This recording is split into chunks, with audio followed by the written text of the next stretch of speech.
Hey everyone, I'm Cosmic and welcome to the Cloud. This video marks 15,000 subscribers on the channel. I asked you guys to leave some questions for me to answer, so that's what I'm gonna do. I tried to organize the questions into categories, which you should be able to see are timestamped, but a bunch of people asked multiple questions and I just answered one comment at a time, so some of them are gonna be out of place. I did get to pretty much every question, but there were a few repeats, so if I didn't answer you directly, it's probably just because someone else asked the same thing. Thank you, by the way, to everyone who did leave a question. Your support is literally the reason this channel and this video exist. Like I said in the announcement video for this Q&A, this is kind of a very big deal. This is another huge milestone, and I am really grateful for how far the channel has been able to come. With that said, let's get into the questions. First up, the Gooberling asked, when and how did you really discover the lore of Splatoon? Like through YouTubers or the game or something else? And what'd you first think of it? Yeah, it was just the game. It was Splatoon 1. When I first saw Splatoon, I was just in it for like the gameplay and the aesthetic. Like I just saw a multiplayer like turf war and I wanted it. So, I got the game pretty early. And yeah, I mean, one of the first things I did when I played the game was just play through Octo Valley. I specifically remember I was somehow really bad at the Octo Striker levels. Like I kept dying to the Ink Strike, which in retrospect, those levels are like really easy. So I don't know how I struggled with them so much. I mean, I guess I was brand new to the game. But then I remember going into multiplayer and finding out that the Ink Strike was a special like you could actually use, and I was like blown away because I'm like, I can do that. I can use this thing that just killed me like 700 times in single player. But yeah, in terms of lore, like I just read the Sunken Scrolls. I just played through, and then I did watch a lot of videos. Like it wasn't something that immediately clicked for me, where it was like I'm gonna be totally obsessed with this. Like I always thought it was really cool. You look at the box art for Splatoon and tell people it's a post-apocalypse game. Like yeah, like I always liked that element to it, that it's like this, kind of cutesy, colorful game on the surface, but there's this kind of like darkness hidden within it. I've always just sort of found that appealing, I guess. So I definitely, I was into it, but I didn't get really obsessed until Octo Expansion. Like, I don't know, I was invested. I got slowly more and more invested in the community during Splatoon 2, watching like casual YouTubers, competitive YouTubers, whatever. And I had seen some stuff during the Splatoon 1 era. I mean, pretty much all anyone could make of Splatoon 1's story was that it was like warning about climate change because the humans died out from rising sea levels, but people hadn't really thought too hard about like the themes of the series because the series didn't have too much going on like in terms of story. Splatoon 1 is really neat. It did a bunch of really cool things that have made the stories of other games better, but yeah, on its own, it's cool. Like there's still lots of really cool details to go in and look at, but the story isn't gonna blow you away. So to answer the question, yeah, I mean, it was really just my own explorations with the games, knowing, reading the Sunken Scrolls over and over, just because I played Octo Valley over and over, really. I just loved the gameplay of Splatoon, so I was always coming back. And then, having Octo Expansion feel like this reward for being so invested up to that point and having it, kind of really take the series to the next level in terms of storytelling.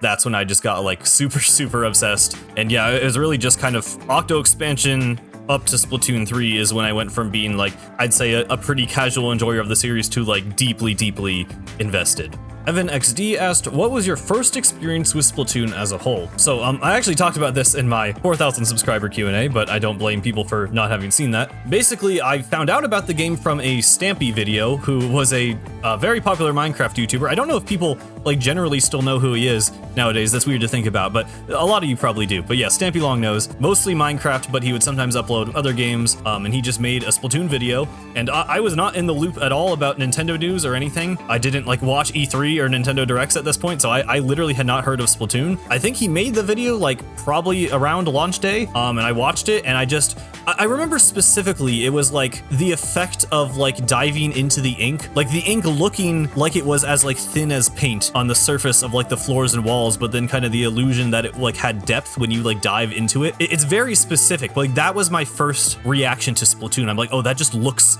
so cool. Like it's just so satisfying to see the squids like swim on these flat surfaces. Really, like that specifically is what I was like so enamored with. I literally think I just saw like a couple games on like Urchin Underpass, and then I'm like, I want to buy the game. So I just got it on my Wii U. I mean, that's really what it was. Like there's very few games like that where I just instantly am I'm just like so like, wow, like I need to know what this like feels like in my hands. But yeah, I mean, it really was just like love at first sight. Like I just saw it, I'm like, that just looks cool. I just want it. And then yeah, so I mean, I started with Splatoon 1. Obviously, I've played every game since at launch pretty much. Got Splatoon 2 right away, all the DLCs right away. And yeah, like I said earlier, I didn't get like crazy invested in the community until a bit later on. But I've basically been playing the games since the very beginning. Next up, Scorebuns X says, I have 3. You don't need to answer all of them. Okay. How many victims do you think Tartar had? I don't know how much this matters. I mean, I think it's probably like at least a few thousand. It's something that's a little weird to think about because it's like, it isn't entirely clear if at the end of Octo Expansion, Commander Tartar is just destroying Inkopolis and then it will, you know, eventually destroy the rest of the world. Like it kind of, Marina says it's charging up enough power to destroy the world, but then it just keeps talking about Inkopolis specifically. And like in the bad ending, they just show Inkopolis. The only reason I bring that up is because like, yeah, I don't know if Tartar had the physical matter to cover the entire planet. I mean, I think like once it had Octarian's DNA, it would probably just be able to like replicate and make an infinite supply of the sanitized ink, because otherwise, like, yeah, it doesn't seem like that would work. But yeah, I don't know. We don't really have a real answer to this, but probably a lot. Who is your favorite idol from all of the games? Callie for the Squid sisters. It's really hard to choose between Pearl and Marina because I think Pearl's dialogue is like more fun, but Marina is like kind of more interesting as a character. So like, I don't know, I'll just say they're tied. And then Big Man. I don't have strong thoughts on Deep Cut, so Big Man. Do you think Mr. Grizz can be brought back since he's seen the error of his ways? Obviously I hope not, because I don't like Mr. Grizz. Like, it's not even a thing where like I want him to like come back and like redeem himself as a character. Like, I just don't want him to be in the story at all. Also, he's like orbiting the planet in space. This might just be an Easter egg for the credits. He might just be canonically exploded. And 2, like, with everything with Mr. Grizz already being as contrived and unbelievable as it is, him just surviving being in space and like crashing down like that, no, that'd just be stupid. So I hope not. At Tom Peter, or this person's display name is just Pearl, asked, what introduced you to Splatoon and why did this game stick? Well, I just talked about how I found the game. Why did it stick? I mean, I guess I've always been a very big fan of 3D Mario games. I grew up with Mario Galaxy 2, 3D World came out on Wii U. Splatoon 1's single player really feels like the 3D World sequel that we never got. So gameplay wise, I was just immediately hooked. I love the way Splatoon's controls feel. I kept just wanting to come back to it. In terms of like, you know, lore stuff and the world, for me, it also comes back to Mario Galaxy. Like, I think what that game did for me was really just get me to like think about, you know, the world beyond what I'm seeing on the screen. Because Mario Galaxy is actually a very linear game. Like, you're just going from, you know, small platform to small platform. But you know, they're contextualized as planets and like space junk floating in space. So it's like the whole time you're on this like pretty on rails experience, but there's just this huge, vast, infinite expanse in the background, you know, and you can just kind of stop and look at it. And it's why I'll always prefer Galaxy 1 over Galaxy 2, because it really does lean into kind of the atmosphere and the aesthetic of space. And the next game that really kind of affected me on that level was Minecraft, which seems like a weird comparison, but it's kind of a similar vibe, right? Where it's like, you know, you kind of settle down in Minecraft and like build a house and kind of have this little area that like becomes yours. But like at any moment, it's like, I could just pick a direction and walk forever. Like, I think the infinite nature of Minecraft's worlds is kind of just like, still just kind of awe-inspiring to me. Like, I feel like Minecraft has become like so like normal to people, but like it really is this kind of like surreal, like beautiful experience to just really get like immersed in like the infinite expanse of a Minecraft world. And like when I played Minecraft, I was really into that. Like, you know, it sounds weird to talk about like Minecraft lore, but like you know, the stuff like the abandoned mine shafts and the villages and like all these ruins, like it really did get you to kind of just like imagine like these stories for this world. And it's just something that just goes on forever. It's why the game stuck with me for so many years, because it's just, there's always, you know, this stuff to think about and always places to explore. So then Splatoon again feels like a very different kind of game. Like maybe it's a little more similar to Mario than it is to Minecraft, but it's just this idea of you're just being placed in this world with little hints about like, you know, a world beyond what you can see. And I think that's just one of my favorite things in games, is just like, I love the like tactile nature of video games. Like, I love the level design of Mario and being able to just, you know, explore this entire space you know, with the controller, but then also just look out and see everything that I can't explore. It's the same reason I like classic Zelda. Like I like Breath of the Wild, but there's something weirdly satisfying to me about like not being able to go wherever I want, you know, being kind of locked in on this intended experience, but being able to just kind of stop and look out at like, you know, all this other stuff. So for me, Splatoon is like, it's everything. Like it's multiplayer fun with my friends. It's single player level design that I'm a really big fan of, but then, you know, it's stories with themes I find interesting, but really it's just like the experience of just existing in this world and, you know, having that kind of intended developer experience, but also just being able to stop and appreciate all of these things that aren't really there for you necessarily to stop and appreciate. I guess I just find that really interesting. That's why I love video games as a medium. If any of you know the channel Any Austin, he makes this kind of stuff where he just like looks way into stuff that, you know, developers did not expect you to actually care about or think about.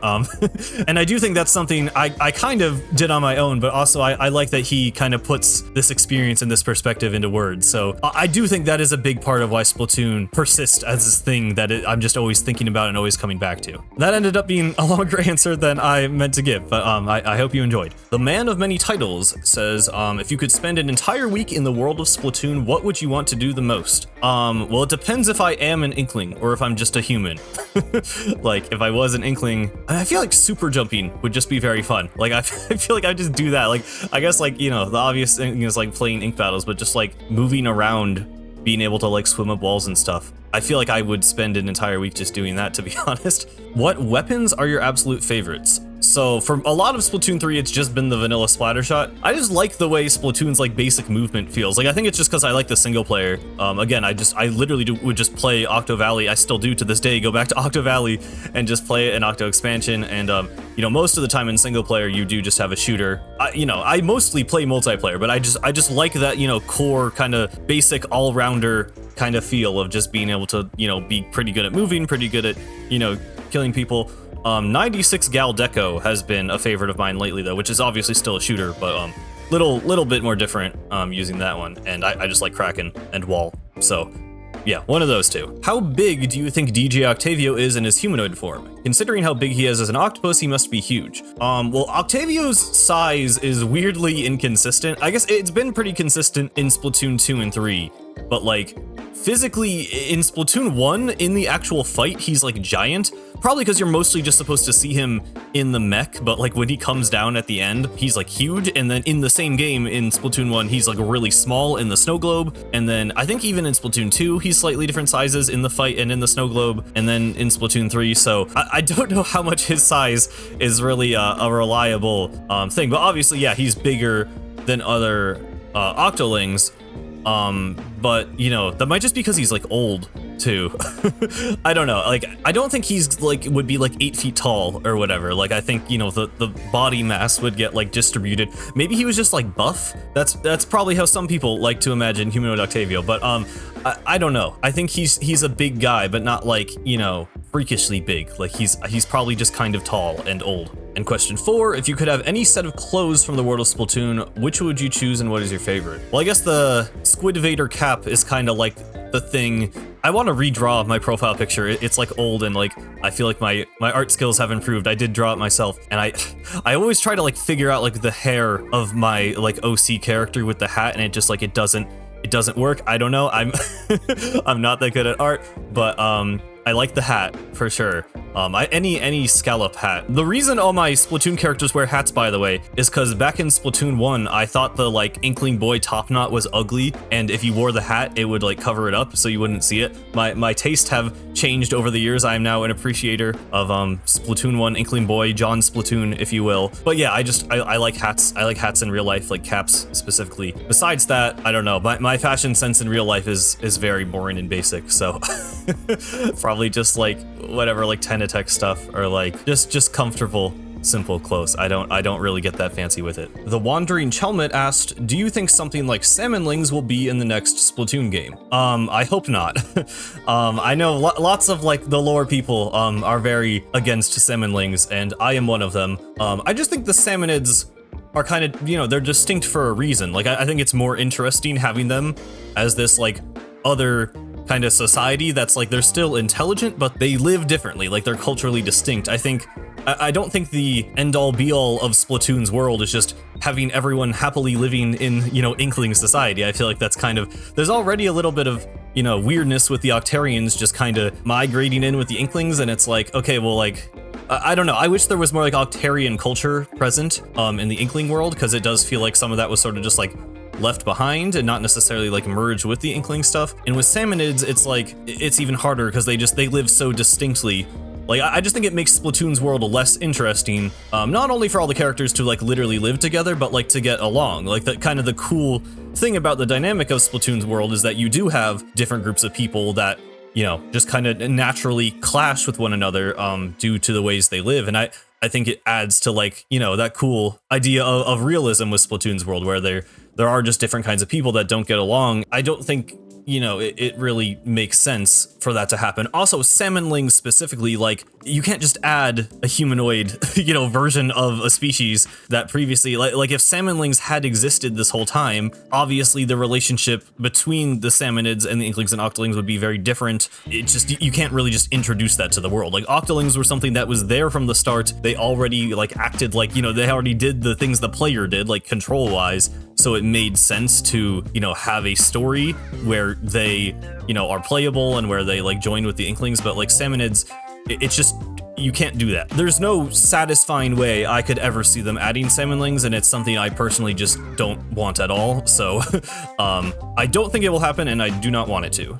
The Computer Crasher 42 has a few questions. Now that Splatoon 3 is no longer getting big updates, will you keep doing Splatoon videos, or will you shift to different topics? I still have a lot of ideas for Splatoon. Like, I'm still going all in with Splatoon. My channel has always been mostly Splatoon stuff. I've done a few other Nintendo games, but those are mostly just like, you know, Let's Plays, like temporary stuff. I have expressed interest in doing Deltarune stuff, maybe just because it's a game, you know, I consume a lot of Deltarune content. I think about the game a lot, but I don't know. I don't have any plans to do anything other than Splatoon currently, and, you know, the updates being gone probably won't stop that. In fact, we're actually about to get an art book for Side Order, so that will probably, you know, it's only in Japanese, but we have people in the community who will hopefully help us translate and, you know, see that lore and the concept art, and, you know, there's still gonna be lots of stuff to talk about, basically.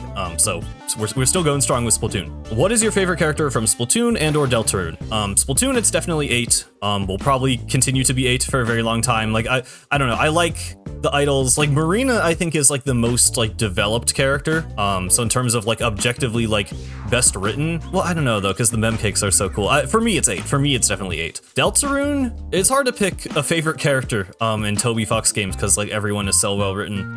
I like Susie. I don't know. I like Susie. I like Chapter 2 a lot more than Chapter 1, and even though Chapter 1 is where Susie kind of develops, I don't know. I like the dynamic with Chris and Rouse. I just think Susie is fun, so I guess I would say that. And 3, do you have any good theories for the next chapters of Deltarune or the next Splatoon game? Well, I basically just made a whole video about what I think, you know, theories on the next Splatoon game. Like, it's so hard to say anything specific with Splatoon, because again, like, we don't know if Splatoon 4 will exist. We don't know if it will be mainline or a spin-off. Like, we just cannot really make any solid predictions. I don't think Little Judd will be important. A lot of people commented that on the video. I don't really know what the obsession is with Little Judd. I don't think he's like confirmed. Some people are saying he's like confirmed to be the antagonist. Like, I really don't think it's that deep. And once again, I hope not. In terms of Deltarune, this comment was left before I just did a big live stream where I actually ranted about a bunch of Deltarune stuff, so probably go watch that if you're, I know it was like 4 hours of like rambling about Deltarune, basically 5 actually. I guess I would direct you there. I don't have anything like crazy specific or original though. I mostly just agree with a lot of what the community says, but not everything. Yeah, I don't have a lot for you there. Octokraken asked, now that we have the Memverse, do you think they will expand on the concept of the Memverse in a future game? Have a nice day. Oh, well, I'll have a nice day to you too. I'm not sure about the Memverse. Like, I think the only way it would return, the only way we would actually go there again is if they made the like roguelite structure of Side Order just into like an additional mode in Splatoon 4. But like, I don't think we would ever go there again for a single player. I hope, like, you know, the whole idea with the Memverse is that it's going to save a bunch of sanitized Octolings. I hope it doesn't just like save literally all of them. Like, I know some people had mixed thoughts just on the idea of sanitization being like a thing you could cure, because it does kind of take away the like horror element, not entirely obviously, but you know, it makes Octo expansion feel less kind of tragic and like, you know, just really horrific, I guess, you know, what happened with the sanitized Octarians. But I guess what I'm hoping for is that like they can be saved, but it's like difficult. Like, I hope it's not just like Marina literally just like presses a button and every single sanitized Octoling from the Deep Sea Metro is all of a sudden cured. Like, that'd be kind of lame. I guess what I would expect is that more, you know, like green-skinned Octolings like Oct would just start showing up, and maybe it'd even be like a customization option, I don't know, but I think there would be like more, you know, previously sanitized NPCs around and stuff, and the Memverse would be, you know, the explanation for how they got saved, but I don't really think we're gonna get too many more specifics about it. Psycho Zero Noob says, are you team Inklings die from touching any water and or it's probably poisonous to them, or team Inklings just can't swim and die because of that? Well, really the answer is somewhere in between, based on what the devs have told us. Like, I think they can wash their hands, and I think they've mentioned like foot spas and stuff, so it's like, it's just being fully submerged. But it's not that they can't swim. It has to do more with like the pressure. So it's like, you know, going too deep underwater, the water pressure kind of bursts through their skin and like the ink bleeds out kind of. I know it's something that even among, you know, lore experts, it is a little confusing and is debated a bit, but it's definitely not just because they can't swim. Like, we have gotten actual information that it has to do more with, you know, water pressure and the fact that the Inklings are like kind of mostly made of ink, I think. So it's not quite poisonous, but definitely not because they can't swim. It's somewhere in between. Momo RS asked, do you think for the next game the main character will still be an agent or something different? I think it will be something different. A lot of people are under the impression that the Squid Splatoon is like 100% done, and we don't actually have any confirmation of that. All Nintendo said is that Splatoon 3 is the end of the saga, not specifically the Squid saga, just, you know, the main story of the first 3 games with the Squid Splatoon versus the Octarians. But I do think it's entirely possible that we can move on. I mean, Agent 8 already wasn't really an agent. Cuttlefish just like called them that, and now they're literally, you know, they're just 8, like they're not even called Agent 8 in side order. So yeah, I mean, what I really want, and we'll get to this later because some other people did ask, but like I just want characters. I want like a bunch of like young Inkling characters. Like we've had this kind of like mentor trainee relationship for pretty much every story where it's like, you know, Cuttlefish is like training Agent 3, Marie is training Agent 4, and then with Octo Expansion, even then it's still like, you know, Off the Hook and Cuttlefish are guiding Agent 8. Like, I kind of just want a story where we just have characters who are like, you know, around the same age, or at least like the power dynamic is equal. Like, they're just, you know, friends or like, you know, teammates or something. You know, I just think that would kind of freshen up the dynamic. And I know it's easy, you know, because the whole point of like the dialogue and the levels is to be like a tutorial. So it's like if they're like a mentor character, that just kind of naturally lends itself to that. But for the sake of, you know, telling a story and characterization, I think it would be nice to just get a different kind of dynamic between the characters, whatever form that takes. I just, yeah, I don't want them to feel like an agent and like an instructor. Evan17 asked, if Splatoon 4 is past themed, do you think the current idols will be in the next game, like Off the Hook and Deep Cut? I hope not. I think like, I know a lot of people want Deep Cut to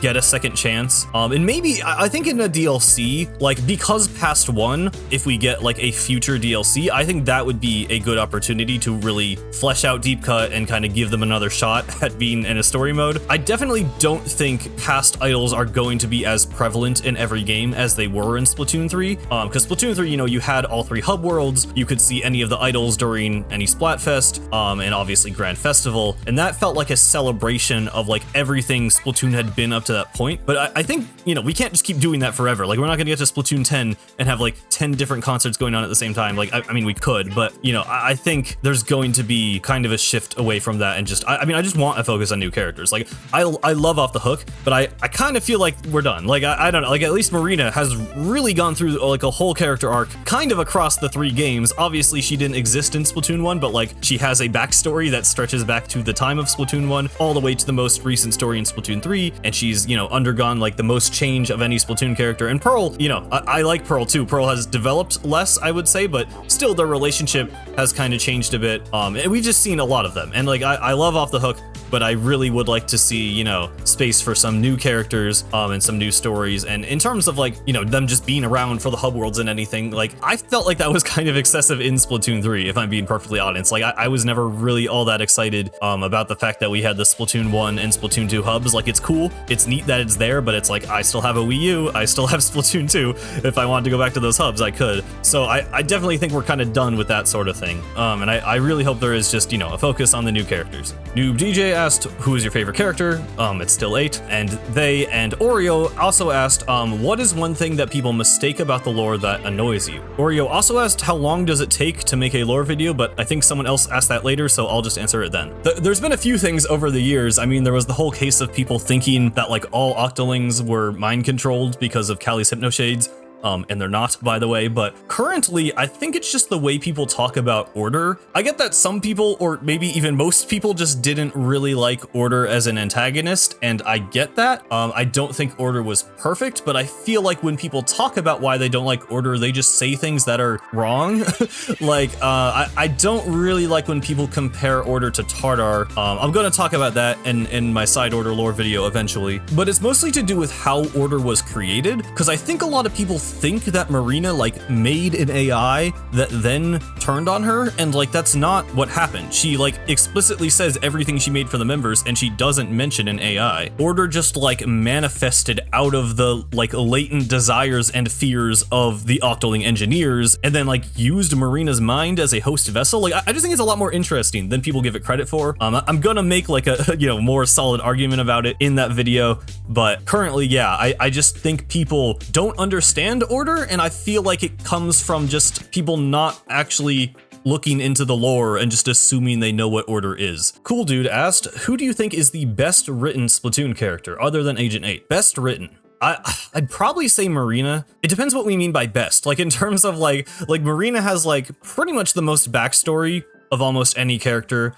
She kind of develops and grows closer with Pearl and Cuttlefish over Octo expansion. Then, you know, Final Fest comes and she has to grapple with like this fear of change that then gets addressed in Side Order, where she kind of learns to face change alongside the people, you know, she knows she can, you know, rely on, like her friends and her loved ones. So, and she's just been explored. I think like if you take Marina as like, okay, this is like a ex-soldier from the Octarian army who is now a musician in Inkopolis, like that's already a pretty interesting, you know, concept compared to most major Splatoon characters. And then it really feels like they've actually, you know, kind of leaned into that. Like Octo expansion really was like, hey, like she was working for an army that like fought, you know, the Inkling people, and Pearl is like kind of shocked by that. And then they learned to grow past it. Like I feel like it has to be Marina, just in terms of like how much, like how creative she is, how much she matters to like almost every single Splatoon story. Like she's been involved, she knows like every major character, like all the idols, but then also like worked for Octavio. Like I wouldn't even say, I like Marina a lot for sure. I don't know if I'd say she's my favorite even other than Agent 8. Like she's probably like top 5 at least, but I don't know if she's my favorite, but I think like objectively Marina is definitely the best written character. Pink Punk asked, any thoughts on what the average teenage inkfish think of humans? Something like a dinosaur or more like a lost kin like in your past video? I think it's somewhere in between, right? Because like humans are kind of like dinosaurs, you know, they literally have our skeletons reconstructed in Schellendorf Museum, but I do think they knew on some level that humans were intelligent. Like it is kind of weird because there's a Splatoon 1 scroll that kind of suggests that they didn't know humans were intelligent. Like it's like, oh, this thick-skulled, small-headed creature, you know, clearly couldn't have been very intelligent because the Inklings have giant heads, so they would have bigger brains, I guess. But then Cuttlefish also recognizes the Nil statue as like a human form, so he probably knew something about the humans. Obviously, he's not a teenager. I don't think they quite saw humans as just like wild animals. I mean, obviously, you know, like remnants of like human society are still around. Like, you know, it isn't super clear if the tower in the crater is literally the Eiffel Tower, but there's stuff like that. You know, there's like the Octarians were actually, you know, they're in the human domes. I guess it might be different for Octolings because the Octarian domes were literally, you know, they're built by like repurposed human technology. So like they knew humans had like intricate you know, machines and devices and stuff. So for an Octoling, they probably have maybe a little bit, you know, more of an understanding of what the humans were, although not exactly, because, you know, the whole idea is that they repurpose stuff because they didn't really get what it was originally for. So yeah, I think they don't have a clear picture of what the humans were, but it's more than a dinosaur, you know, it's more than just like a thing that went around eating other things. They knew that we like thought about stuff. I mean, Sashimori, you know, even samples human music. So like that suggests like they know we made music, they knew how to find it, they knew how to, you know, access it. Like it is really interesting to think about genuinely, because it's like, you know, we as humans in real life, like are at least under the impression that, you know, there wasn't any species as intelligent as us, you know, before us, at least on Earth. So yeah, it's an interesting dynamic. It is really something I want them to explore, because that's just like such a weird idea to think about, that, you know, there were people who thought they would last forever. It's the whole thing with the Roman Empire, right? It's like no one ever thought it could fall. People thought it was just this like perfect invincible country, and then, you know, it did. So it's like we're all confident, oh, surely humans are smart enough that like we'll deal with climate change and we'll stop waging wars and everything. But it's like, well, take a look at history. I don't know about that. I guess now that I'm thinking about it, I think it's more compelling if they think of them more like a lost kin. But realistically, yeah, it's probably somewhere in between. Platy asked, how would you handle a Splatoon anime? So I feel like my ideas for what the next story would be and what like an anime would be are kind of similar, because it's just, I want new types of character dynamics. I really like the idea of kind of taking something like the Splatoon manga, but instead of it being, you know, so focused on like stuff that already happens in the game, you know, you explore kind of more stuff outside of that, more like a slice of life, or even just like another kind of conflict that happens like within the actual like city. Basically, I wouldn't want it to be a retelling. I really do not want there to be like a retelling of the in-game stories, because I just don't think it would be better. Like at least for Octo Expansion. Like Octo Expansion to me is kind of sacred, obviously, but it's like I just think that is, you know, the optimal way to experience that story is as an interactive video game where you're playing as 8, where you're climbing up the Nil statue by yourself. So I would definitely want it to be just its own thing. And you know, the current Splatoon manga, we have like a Splatoon manga for kids, and then they made a Splatoon manga for like even younger kids. And I would want the anime to tap into like, you know, more of like a teen, young adult target audience. Obviously, I'm an adult myself, and you know, I'm more into like the, you know, kind of cool, darker underbelly of Splatoon's world. So I just think showing that contrast, like maybe having even like a team of like 4 Inklings or Octolings, you know, who play in ink battles, but then after the battles, you know, it's like, okay, the sun goes down and like other things are going on in the city. Like, you know, I really, really want to see the world beyond the hub worlds that we get to explore, but not like as far away as something like Alterna or Octo Valley. Like I just want them to explore the characters within Inkopolis. Honestly, the Squid sisters stories are pretty simple, but they're a cool exploration of that kind of thing. Like it's very slice of life, but it still like talks about them going to in-game locations. Like Callie and Marie go to like Arowana Mall, and then they go to a restaurant and like see Krusty Sean. Like just little stuff like that like ties parts of the world together, but shows us, you know, the stuff in between what we get to see in the game. I don't know what the specific plot would be, but I would want it to be, you know, not necessarily all slice of life, but just, you know, not a retelling, just let it be its own thing, show us the parts of the game world that we don't get to see in the game. And then next question, what is your favorite Splatoon map solely in terms of setting? So I've said before, I think it's either Splatoon 1 Flounder Heights or Bluefin Depot. Flounder Heights is just very like cozy, especially in Splatoon 1, where it's like you have like these grassy lawns, the lighting is kind of like, you know, it's like late afternoon, and it's just, it feels, you know, it still feels like a video game map, but it does do a very good job of feeling lived in.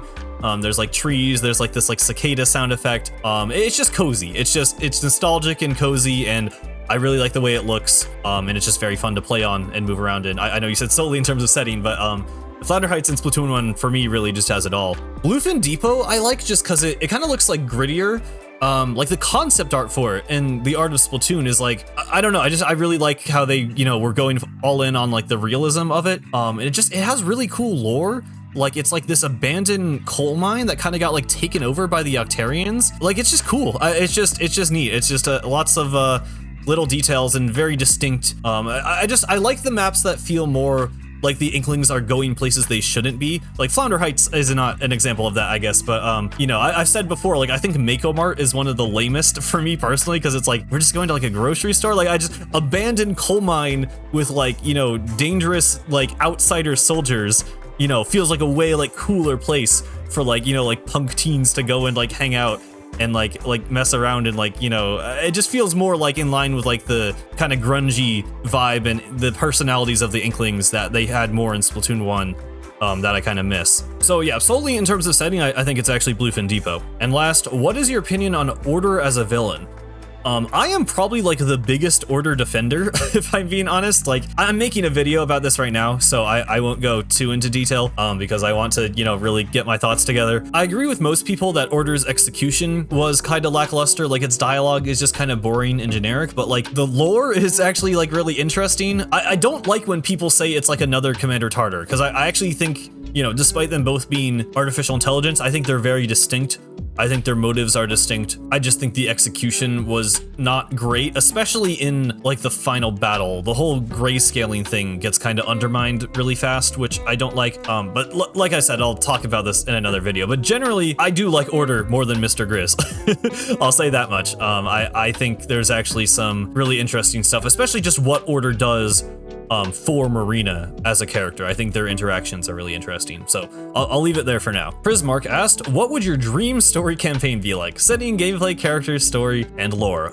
So I kind of talked about this already, but yeah, I want something in the city. Like I like the whole agent thing where they live like double lives, and it's like, oh, you play ink battles in the city, and then, you know, you sneak off to Octo Valley, Octo Canyon, where you're doing this agent stuff. I really like that dynamic, but we've done that. You know, I think we've done that enough, and I get that, you know, having another setting for the story mode does make the world feel bigger, but I also feel like if the main conflict of the game took place in the city, then it's like, okay, just being in the hub world, I feel like it would kind of add more to it. You know, there could be, you know, story related details, kind of like, you know, like the posters of Kamaboko and the CQ80s on the floor next to where, you know, you enter Octo Expansion in Inkopolis Square. You could have stuff like that, but like everywhere. Like if it's like some evil CEO, they could be, you know, like advertising on like the billboards or whatever, which, you know, I know Mr. Grizz kind of is, but you know, that happens in Alterna. Like I want something like in the city for the setting. Also just like for platforming and aesthetics, I would just personally love to see them lean all the way into the kind of like graffiti, like Jet Set Radio,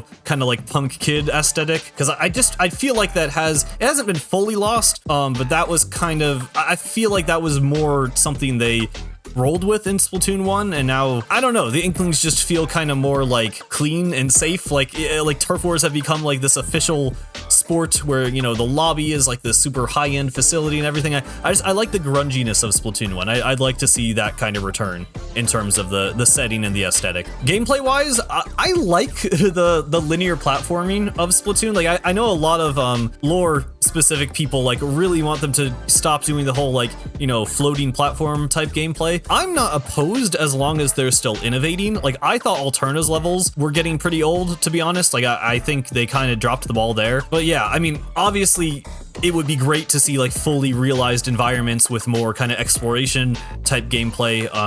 You know, just like a few big like open zones. You know, maybe Switch 2 will be more powerful. Maybe it can run, you know, a still like decently looking area that's actually like really big. Like, I mean, my dream Splatoon game is something, you know, on the scale of like Mario Odyssey. I know that's never happening, at least as long as the single player is still attached to the multiplayer as one game. But yeah, just something that integrates whatever setting it is into the gameplay, you know, in a more seamless way than what we have seen in the past. In terms of everything else, I mean, I talked about, you know, I want like just different types of character dynamics, but I'm pretty open to whatever they are. I like the idea of it just being like, you know, a couple of teenage Inklings and like no one else to guide them. Like it's just them on their own doing whatever. But yeah, anything else, like, you know, the stuff I said in my most recent lore video plus that is pretty much what I'm looking for. Noah Weston asked, do you think that other in-game band characters who have been tertiary to Splatoon's story and world should be brought into the game as secondary NPC characters? Yeah, I mean, I think Harmony and Oct were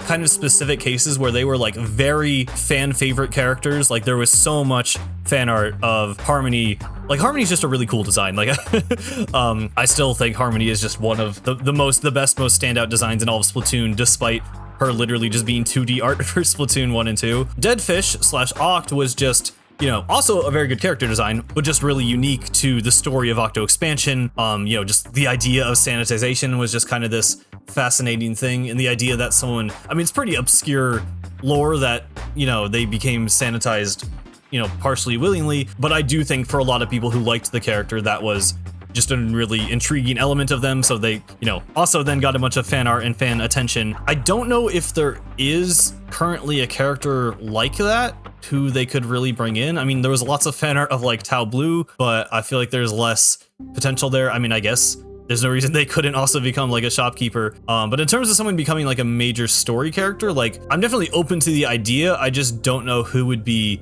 important enough for that to happen. Like there's lore between the bands and there's like drama, but most of them are kind of just doing their own thing, distinct from what I could imagine any story really doing. But I definitely think it's a really cool thing that the developers have done with Splatoon 3, and I definitely like it. Yeah, it'd be cool to see it in the future. I just don't know who it would be at this point. Octowave Research asked, what lore topic do you wish there was more official information on in Splatoon? Well, beyond the obvious stuff from like Return of the Mammalians that just felt underdeveloped, like Alterna and Mr. Grizz and like the test chambers there, I guess I do wish sanitization was made a bit more clear. I know Side Order tried to make it, you know, a bit more fleshed out and like explained, but it's still kind of confusing, especially like, you know, whether or not 8 was sanitized and like how exactly that works. Like, why aren't they green? Really just, you know, I think Octo Expansion and sanitization are like kind of the most compelling things story-wise in Splatoon, so just getting like, yeah, even we've already gotten like the most pretty much like dev interviews and stuff about those kinds of things, but like even more, I guess, would be really cool, because I am just, you know, so interested in it. If I had to say any other thing, I guess it would just be like how specials work exactly, because it's still kind of vague. You know, you like charge up energy and like express that energy, but like, you know, it is kind of this weird just like anime power. Like it's it's kind of like biologically related to the Inklings. I mean, you have stuff like Kraken, but then you also have like Inkzuka where they just like summon a gun. I know some lore people like try to kind of justify it as like, okay, well, what we see in the game is not necessarily what happens in canon. Like maybe if you charge an Inkzuka, you know, it's like I've heard suggested like a drone would come down and like drop it in.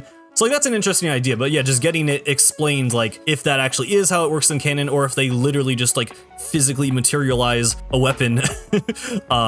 I would be interested to get a bit more about that. And then my favorite obscure lore tidbit. I don't know if this is my favorite, but for some reason the first thing that comes to mind is the fact that the jellyfish are like a hive mind, because I think a lot of people like are not aware of that. I'm pretty sure it was just mentioned like offhandedly in like a single interview. But yeah, all the jellyfish in Splatoon are apparently pretty much just a hive mind, and like they specifically said on Mahi Mahi there are 2 jellyfish that are like getting married, but like they're not actually getting married. They're just like mimicking Inkling and other like sea creature society. They just see people getting married, so they dress up like a bride and a groom and stand next to each other, but like they don't like you know, they're not really like 2 separate individuals in love. They're just like all this collective entity. It's just kind of, you know, it's a little like off-putting, but it's also just like you look around in Splatoon and just see the jellyfish everywhere. It's like, oh, okay, I guess we're just chill with that being a thing.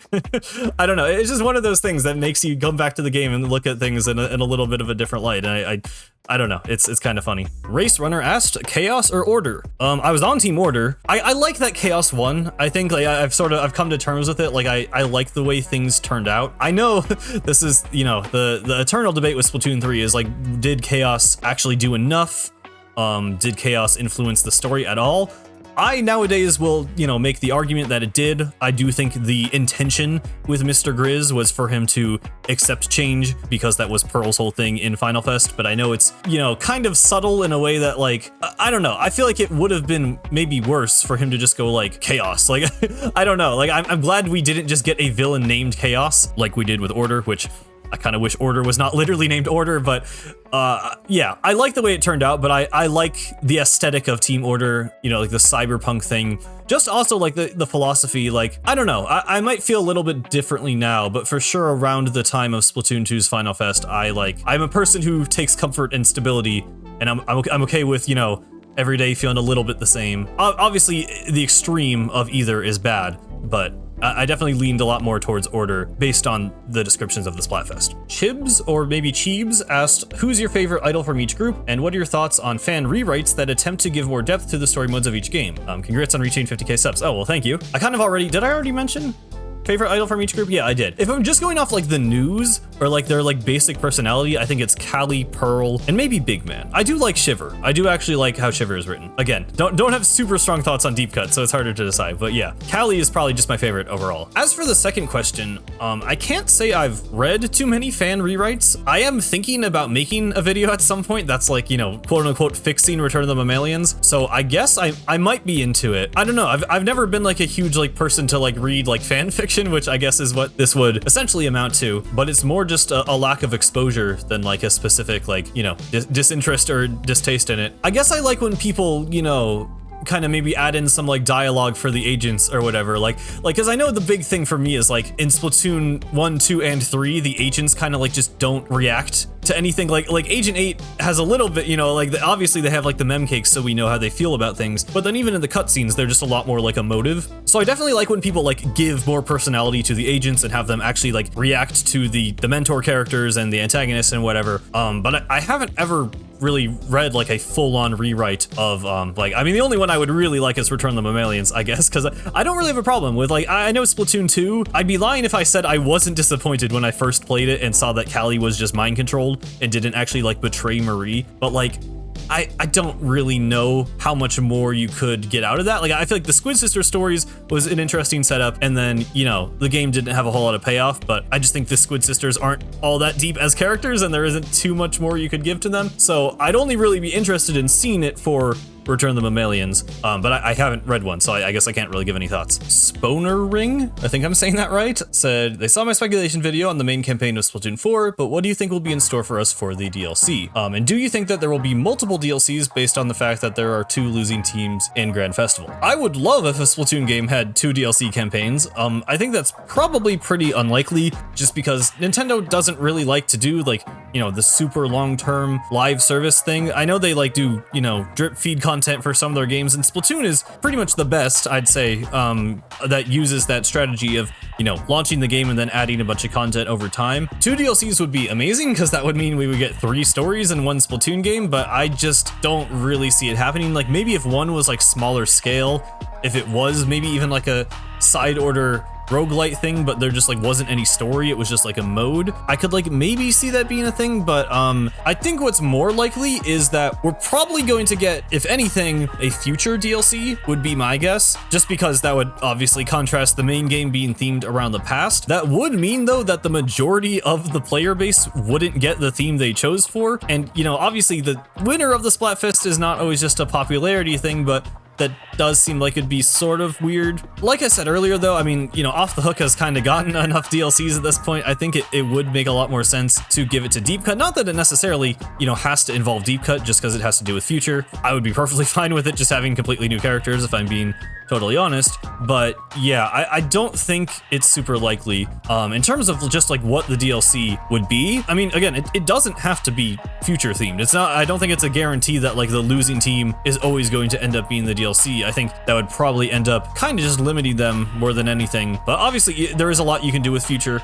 Again, I hope it's not time travel. It's really hard to say. I mean, before we even have the next story or the setting at all, it's really, really difficult to say what we might get. I definitely hope it continues to be a trend that they mix up the gameplay somehow though, like, because Octo Expansion gave us, you know, a whole new kind of gameplay format with like the test chambers, which then Alterna copied to mixed results, I would say. Then Side Order, you know, I don't actually really love the roguelite thing. I think Side Order is fun. I don't want more of it personally. I don't really, I think I just don't like roguelites all that much in general, but I don't know. I don't think it works that well for Splatoon. I honestly, like, you know, still prefer Splatoon 1 and Octo Expansion in terms of gameplay, but I want them to innovate. I want them to do something new. I just, you know, I hope it is something that I like, I guess, at the end of the day. I hope, you know, I have faith that it will be like objectively good, but I hope it's like a genre or, you know, a gameplay style that I can really get behind. Of course, I hope it's one that allows for more of a story than Side Order was able to do, more like environmental storytelling would be really great. So yeah, I don't know if that would be more of a DLC or a main campaign thing though. Like it's really guessing about what either of them might be is kind of the same thing at this point. It's just, you know, the scale, like DLC would probably be a little bit smaller. But yeah, like you said, maybe like a fusion of present and future. I feel like that would just end up feeling like future, but yeah, I don't know if it will even have to do with the theme, but if it does, it could pretty much be anything, so it's pretty hard to say. Martin Ford asked, after every campaign when the idols say the Great Zapfish is back, they always mention it looking smaller or different. Any ideas or theories? Yeah, this is kind of weird. What they're talking about here is they don't say it in Splatoon 1, but in Splatoon 2, Pearl or Marina says that it's smaller. In Splatoon 3, I think they mention it looking different, and weirdly the one in Splatoon 3 has a little hair on it. Off the top of my head, I'm not sure if the one in the rocket has the hair, but regardless, it's definitely like a different Great Zapfish for Splatsville than it is for Inkopolis. I feel like it's not entirely clear if it's a different one for the plaza and the square. I was talking about this with people the other day and I don't quite remember. I think you can see the tower from the square and you don't see the Zapfish on it, so I guess it is implied that it's just one Zapfish for all of Inkopolis. I know that's what the scroll in Splatoon 1 says, but I feel like I remember hearing that that was actually a mistranslation, and that scroll actually just says that the Zapfish powers the plaza and not the entire city, so it's confusing. It's already confusing without the differences between them. I'm pretty sure in Splatoon 2, it was just like a joke. Like, I think it's just supposed to be kind of underwhelming. It's like, wow, you saved the day, then you go back to the stadium, people are like, was it always like that? Oh, wow, okay, well, whatever. Like, to me, I think it's just a joke, but it is weird that the Splatoon 3 one has a hair on it. I think the one in the rocket doesn't, which is strange, because that's supposed to be the same one. We also don't see the Zapfish come back down to Earth. Like, it was in the rocket and the rocket blows up, so yeah, it's a little weird. I don't have a good answer for you, I guess. There definitely can be more than one Great Zapfish, because supposedly it's just a 100-year-old Zapfish. We still don't exactly know what the energy cores are. Like, they look like baby Zapfish or Zapfish eggs, but then there's also the mini Zapfish. And also, I think we see like a growth chart for Zapfish in Schellendorf Institute, and there's nothing that looks like the energy cores, so I don't really know. Sorry. Flowerboy16 asked, how would you rank every story mode from worst to best? Also, how would you rate them on a scale of 1 to 10? So for me, Alterna is the worst one, not just story-wise, but gameplay-wise. I've talked about this a number of different places. It's still Splatoon, and you know, I still love just the core gameplay of Splatoon. So for me, it's like a 6 out of 10, I would say. Next, I honestly think it's Side Order. And I would give Side Order a 7 out of 10, which I don't know, maybe that's high.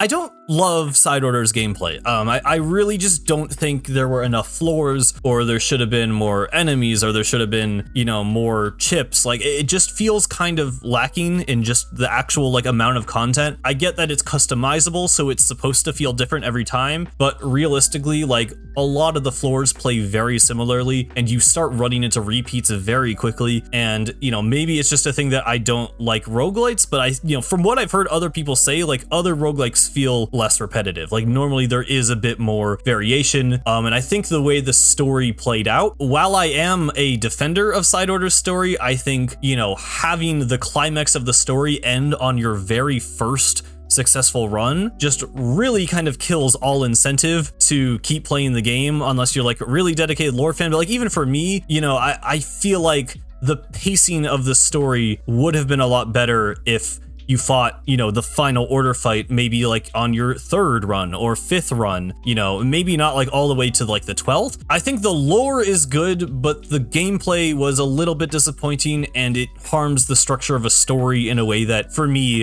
you know, I can't really say I like it as much as the other campaigns. And then is Octo Canyon, which I would give a 7 out of 10. That might be a hot take. I'm an Octo Canyon defender. I think a lot of people remember having to do the levels, you know, 9 times over for every hero weapon and just leaving being like annoyed. But like, if you just play through the levels once, like, there's some really good design in there. Like, it's a fun game. I feel like it's definitely overhated. I think most people just haven't bothered to return to it, which is fair enough. I know a lot of people see the campaigns as more just kind of like disposable, as opposed to someone like me who replays them like constantly. And then comes Splatoon 1, which I would give an 8 out of 10. Despite having pretty much no story presentation at all, it gave us like all of the fundamental world building of Splatoon pretty much. Like every Splatoon story still relies on the lore that was established in Splatoon 1.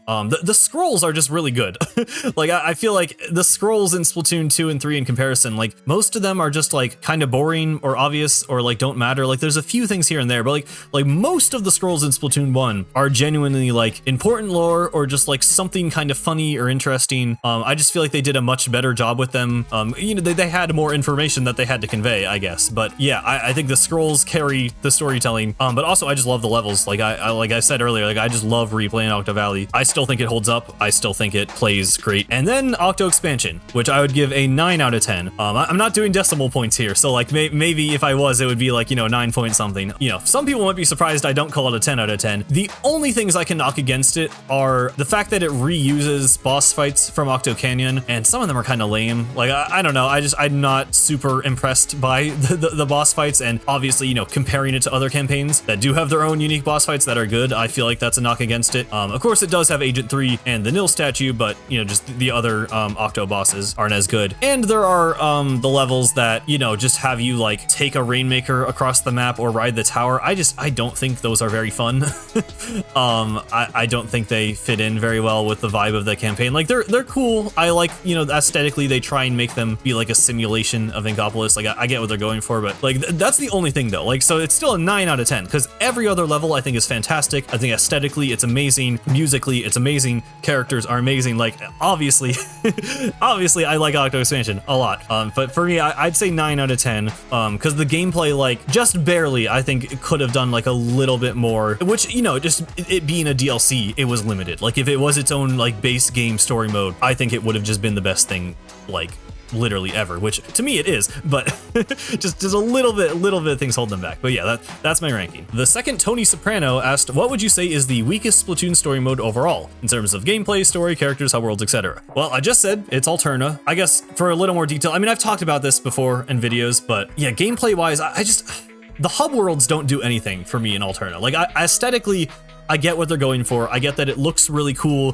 to have all these little islands in this giant dome, especially the last site with like the sinking skyscrapers. Like visually, it's very, very cool. Gameplay wise, it's just so boring. Like it's just, they're all just like flat plains, or it's like, you know, you climb like one wall. Splatoon 1's is like pretty basic. Like I think I overhyped Splatoon 1's hub world, but just it all being seamless. I just think the vibe of it, like something about it, I don't know. I'm very nostalgia biased, but I really do think the hubs of Splatoon 1 and 2 gameplay wise are just way, way better than Alterna. And Octo Expansion just didn't need a hub world, so I wouldn't even say that's a knock against it. Like I prefer that it doesn't have a hub world. But yeah, Alterna, you guys know why I don't like the story at this point, probably. If you don't, I have a 40-minute video for you. But yeah, I really, Alterna for me just was a disappointment on all fronts. And I have replayed it the least. Like, I guess that's my metric. Like, replayability is something that's important to me, and I just don't like going back to Splatoon 3. The Fuzzy Ooze is just boring. It just slows down the game. A lot of the levels just feel like worse versions of Octo Expansion levels. Like, it just lacks the creativity. That's the big thing for me, is it just, I feel like every other Splatoon campaign, even Octo Canyon, adds a bunch of enemies, adds a bunch of level mechanics, and Alterna it just doesn't add that many new things. It's just kind of like, okay, here's the stuff you've seen before. There's like a couple of new ideas, and then they just barely do anything with them. Like, I think there should have been more small fry levels. I think there should have been more levels that make you squid surge, and there just weren't. Like, they just didn't use Splatoon 3's mechanics, and I think it just didn't realize its full potential. Like, even more so than the story, almost. Like, I think the gameplay really just didn't live up to what I wanted it to be. Wigglers TV asked, which squid sister do you like the most? I've said a few times now it's Callie, but I guess for a little more detail, you know, I just like her personality.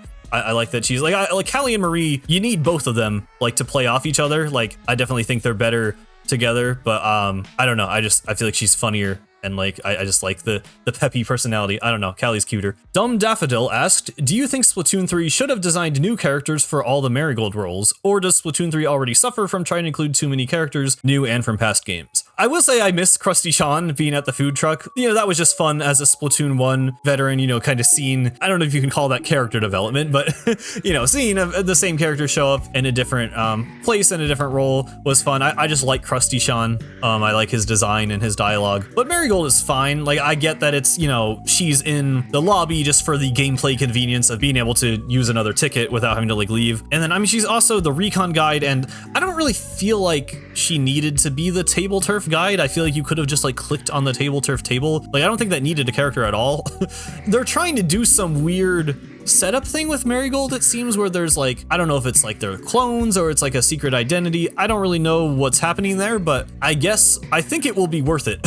I guess is my answer. Like, it seems like they're trying to build up something that might have some, probably not major, but probably some kind of payoff. So I'm fine with, you know, Krusty Sean being the one in Splatoon 2 and Marigold doing stuff in Splatoon 3. I don't think there's a problem with it. At Dead Bug Meat asked, what do you hope the idol group for the next game will be like? The only thing I've really imagined is like them being more of like a punk rock band. I guess, like I've mentioned, I kind of miss like the grunginess of Splatoon 1, and I think that's always been an intentional contrast, is like, you know, the normal multiplayer bands are more grungy or rock, or I mean, I guess in Splatoon 2 it's, you know, more like ska or jazz, and then the idols are kind of like, you know, like EDM, like J-pop type stuff. And then Deep Cut, you know, does their own stuff. Like, obviously it has like the traditional influence, but still very like, you know, kind of electronic as terms of the actual battle music. But I guess for me personally, I guess especially if the game, you know, is designed around the past, obviously you could interpret that as like, you know, very far in the past where you have a traditional thing, but you know, we kind of just did that with Deep Cut. Obviously they didn't lean too much into it, but I think having more of like a,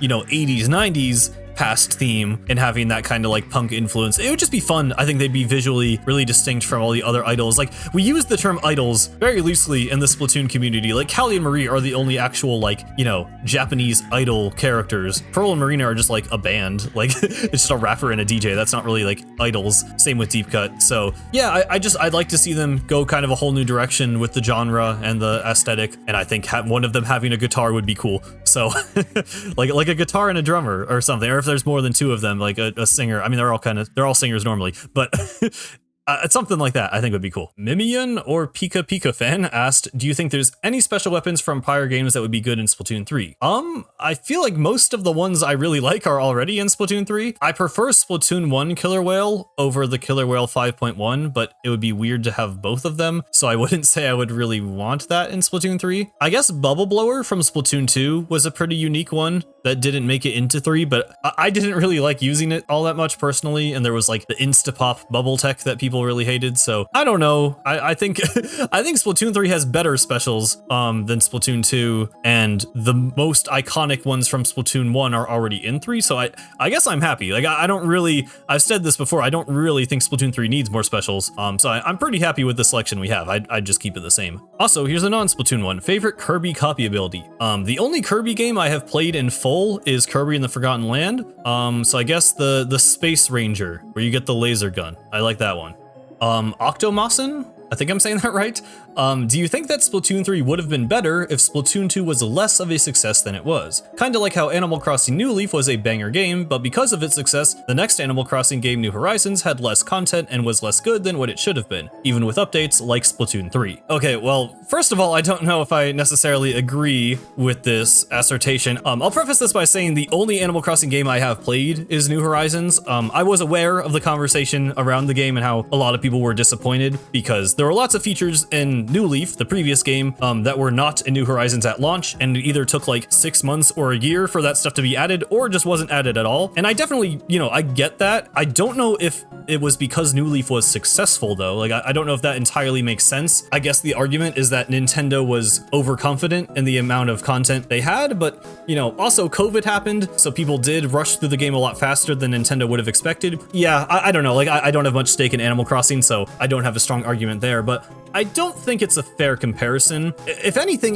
that's more like Splatoon 2, right? Like, Splatoon 2 was missing a bunch of main weapons, like not weapon kits, it was missing main weapons entirely from Splatoon 1 that then had to be later added in updates. So I think a lot of people who hadn't played Splatoon 1, you know, didn't really feel the effects of that, because they're like, oh, Hydra Splatling was added, that's a new cool Splatling that I can use. Whereas with Splatoon 1 players, they were like, you know, this was my main weapon in Splatoon 1 and I had to wait 6 months for it to be added to the game. So I really think that's more for the comparison, I know a lot of people look back at the Splatoon 2 update cycle, possibly with rose-tinted glasses, but people seem to think it was better than Splatoon 3's. But Splatoon 3's launch was like pretty much objectively better. Like it had every main weapon at launch, it had all of the modes from Splatoon 2, it had table turf mode, it had a brand new single player campaign. Like I don't think Splatoon 3 had a weak launch at all. And compared to New Horizons, like I just don't really agree that it was worse off or had less content, especially by the end. I mean, Splatoon 3 has more content than Splatoon 2. I think third kits are a thing that a lot of people are hung up on, but like Splatoon 3 has more overall weapon kits than Splatoon 2 already. So if it had third kits, it would be going like above and beyond. Like I expect third kits, like I want them too, like I totally get it, but I think this is kind of a flawed perspective because really Splatoon 2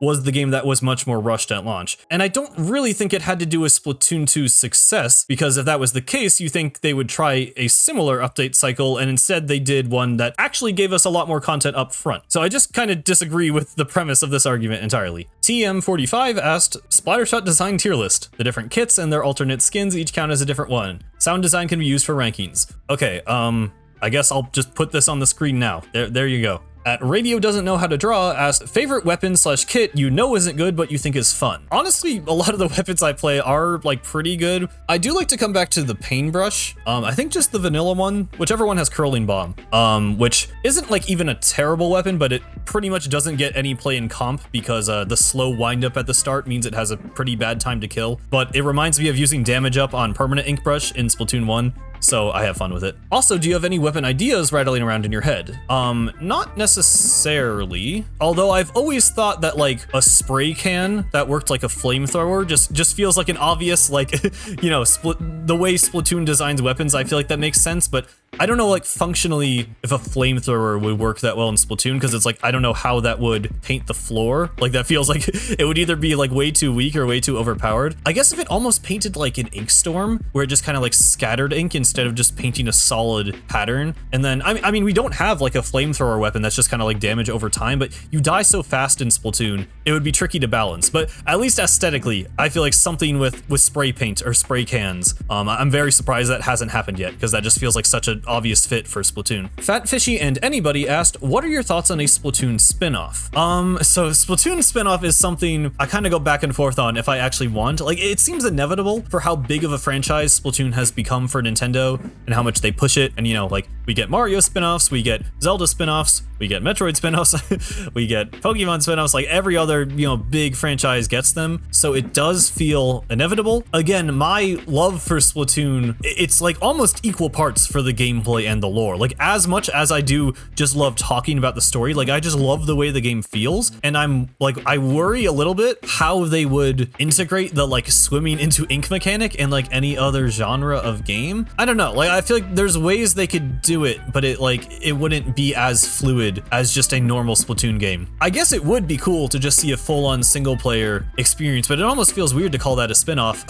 like I don't know, I just feel like anything that would be too important would just be a part of the, you know, the main Splatoon series, and they would just attach it to the multiplayer. So it's really hard for me to picture. I guess in terms of like the world building aspect of it, at least I would like it to be kind of something lower stakes, something more kind of like slice of life. Like the same thing I said for like the, you know, if there was ever like an anime, I guess, like I would just want it to show parts of the game world that we don't get to see normally. You know, people maybe using the stages for their like intended purpose, like Hagglefish Market as an actual market, or Arowana Mall as a mall instead of just, you know, places for ink battles. But yeah, I guess in terms of like story content, I'd probably want it to be more casual, more like party oriented almost. Gameplay wise, I don't know how I would feel about them departing too far from the core gameplay of normal Splatoon. As cool as like a Splatoon RPG sounds, I want the biggest, you know, events in Splatoon stories to happen in the main Splatoon series. So I don't think I would want that. So I guess that's really all I can say. OctoSeal NL asked, what is your absolute favorite thing about Splatoon aside from the lore? I mean, honestly, most of my time in the game is spent just like in Anarchy or in Ranked, depending on the game. Like, I just love the like flow of gameplay in PvP. Like, I know a lot of lore people will actually like, you know, either prefer just the story modes or prefer Salmon Run, but like I really do just like PvP. I've loosely followed comp, you know, all throughout my Splatoon experience, I guess. Like I've never, well, actually I played in like an Inkling Open tournament I think we lost like either round 1 or like very early. Like I've never been very good at Splatoon or good at competitive. You know, I mean, I'm like X rank in Splatoon 2 and Splatoon 3. I'm good enough, I guess, to get there. It feels like a very simple answer to just say the gameplay, but I really, just the basic movement of Splatoon really is what, you know, kind of captivated me in the first place, and is really just, you know, I think there's still so much potential for like platforming and single player and stuff, especially with like Squid Surge, or, you know, like different like sub weapons they could add, different special weapons. I really do think it's just great as like a platformer. I think that aspect of it is kind of underrated. So yeah, I guess if I had to narrow it down from gameplay, I would say specifically the movement of Splatoon. I love the story, and I love just moving around the world physically in the game. Echo the Overfisher asked, do you think they will add back the scrapped mode ideas for Splatoon like the scrapped 8-ball mode? Short answer, no. I think the rocket mode in Splatoon 2, I kind of feel like it might have been them testing out stuff for Tricolor. Maybe not. I guess I think that because the rocket and the ultra signal kind of have a similar thing where they shoot up into the air, but it basically just played like a weird, slower tower control. Like I think if they were to add new ranked modes, I really want them to add new ranked modes, but I think they would try and make it more distinct than that. And similarly, 8-ball was pretty much just Rainmaker, but instead of carrying a Rainmaker, you were pushing around an 8-ball. And I'll be honest, like, I think this mode would kind of be a disaster. People thought it was too hard to push around an 8-ball in single player. I can only imagine what it would be like with 8 people shooting at it, and you'd have to design all the maps so that it like couldn't fall off into the water, or if it did, it would reset, which I feel like in that mode would be a lot more annoying than in Rainmaker. Like, I don't think 8-ball would be very good. So I think Tower is too similar, and 8-ball is similar but worse Rainmaker. So I personally don't see those specific modes coming back, but I do really want new ranked modes. Like that's, you know, besides them getting the single player right, new ranked modes is like my #1 hope for each Splatoon game. It was honestly one of the biggest letdowns about Splatoon 3 is that there wasn't a new ranked mode. So I really hope we do get that next time. Argentu TA asked, what are all of your picks for every Splatfest in every region? Alternatively, just the Splatfest from your preferred region. For simplicity's sake, I'm just going to go over Splatoon 3 Splatfest. I'm just gonna read these off my phone because I don't totally remember. For the Splatfest premiere, I was team Big Man, which was Scissor. Yes, okay, so I was Scissors, Fun, Fire, Sweet, White Chocolate, Aliens, Wisdom, Mint Chip, Love, Big Man, Ghost, Hug, Friends, Saturday, Keyboard, Bear Cubs, Bucket List, Theme Park, Rice, Present, Wizard. There we go. And I have gotten ruler, I've gotten ruler minimum in every single one in Splatoon 3. I don't know why, but I guess I just have done that. Skullkid says, I must know your opinion on the N-ZAP 89. In Splatoon 1, I actually mained it. I don't think it was very good, but I mained it in Splatoon 1. In Splatoon 2, I mained the gray N-ZAP, so I pretty much never played the orange one. And in Splatoon 3, I literally don't know if I've ever played it a single time. Volcarona asked, which would you prefer, third kits or custom kits in private battles in Splatoon 3? Personally, I would much prefer third kits. Custom kits would be really cool. I think custom kits in private battles would be great. It would add like a lot of longevity to the game and actually encourage people to just get on and play with their friends and mess around. And for competitive, I mean, you know, competitive is played in private battles, so you would be able to use it there, but people wouldn't be able to practice specific kits. So I feel like it would end up being more of like a casual feature. I feel like, I mean, you could do like scrims. I don't know. I think third kits would benefit the most people overall. And personally, for me, it would definitely be the better option because, you know, most of the time, you know, you're playing with friends like in Anarchy. Well, I don't know what you're doing, but for me, I'm either playing solo or playing like open with my friends. I don't do private battles all that often, and if that's the only time you could use custom kits, I don't know. I think it would be better in general for the game if third kits were just a, you know, universal thing. Kraken Rex asked, will you ever feature another YouTuber for a collaboration? Yeah, totally. I would like to, but you know, I'm personally pretty bad at reaching out to people. I'm just sort of socially anxious, and you know, I think it's really cool to meet other people in the Splatoon community. I think, you know, I'm really glad to have met a lot of other lore fans and some other YouTube creators. But yeah, I mean, you know, it's just hard like having an idea that both people are passionate about and aligning schedules and, you know, dividing up the work. Like I haven't really done that before. Like I've made videos with my friends, but it's really just like, you know, recording stuff with my friends and then I make the video, not like a proper collaboration. So I would like to, but it's not something I have experience in. And for the most part, like I just kind of come up with an idea and then I write the script and I don't even like really consider the idea of like working with other people because I do like just working on my own. But obviously there are benefits to collaboration.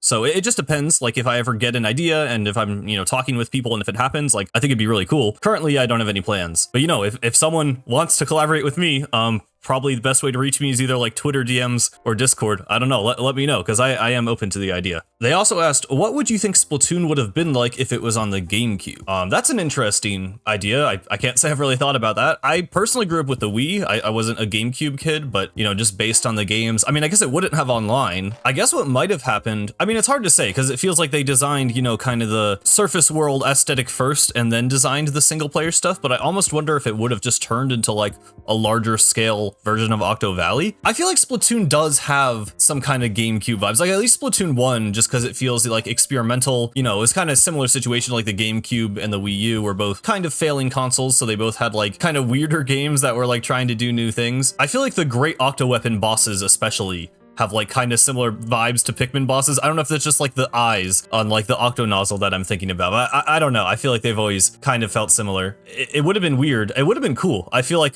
visually it would have had a really cool aesthetic that was something a little bit different than what we saw in Wii U. It also probably means that Splatoon 2 would have been on the Wii and probably had like Wii remote pointer control, so that's weird. I definitely think it would have, you know, put the series in a different direction because, you know, the online multiplayer is like the whole point. I guess it could have had like couch multiplayer, like if it was like split screen, but then it probably wouldn't be a 4v4 game. Yeah, I don't know. I feel like it would have leaned a lot more heavier into the single player elements, which would have been interesting to see. The Goloro said, I've got two. What is the best Undertale / Deltarune song in your opinion? Well, that is very hard because like basically every song is very, very good. I guess ones that really stand out to me, Asgore from Undertale, just Asgore's battle theme. Honestly, I think one of the best songs. I feel like it's underrated. I don't know, it's hard to say anything in Undertale is underrated, but I just generally like the execution of like the Asgore boss fight, like probably more than even like the true pacifist ending or Sans. I don't know, something about like the vibe of like reaching Asgore for the first time really sticks in my mind. So I guess, you know, the whole build up to that and then hearing Asgore's theme, you know, it always hits. In terms of Deltarune, I mean, I'd probably go with A Cyber's World. That's, you know, I've used that as my outro song on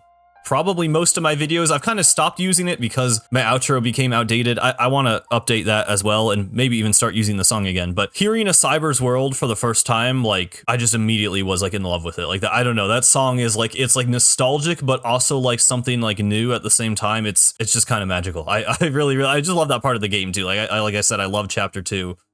So yeah, I'd go with A Cyber's World. And then, who inspires you the most in making content? Are they a Splatoon or a non-Splatoon YouTuber? I definitely have a number of inspirations, some of them Splatoon, some of them not. It's interesting because the direction of my channel has kind of shifted. Like at first I was definitely more inspired by like casual YouTubers, like I'd say like Ets videos, Jmoji videos, because I was trying to do these kind of like casual, funny, like gaming things, but now I've leaned much heavier into like the video essay kind of analysis type of content. So I definitely say I'm inspired just by a lot of like video essay YouTubers. Andrew Cunningham is like a big Deltarune one. I just really like his writing and editing style. I directly referenced his video in my big Splatoon video, and it really was a big inspiration to me, even, you know, making that in the first place. I would also say Horse Feathers. They haven't made like gaming content in a while. I think the main guy in charge of the channel has kind of shifted into more like art stuff. I know he makes like VR chat worlds and like character models and stuff, but they made like gaming content, but it was also kind of like artsy in a way. Like there was this whole like VR chat series. I found them through Splatoon, but then, you know, they had a variety of stuff, but I just like the vibes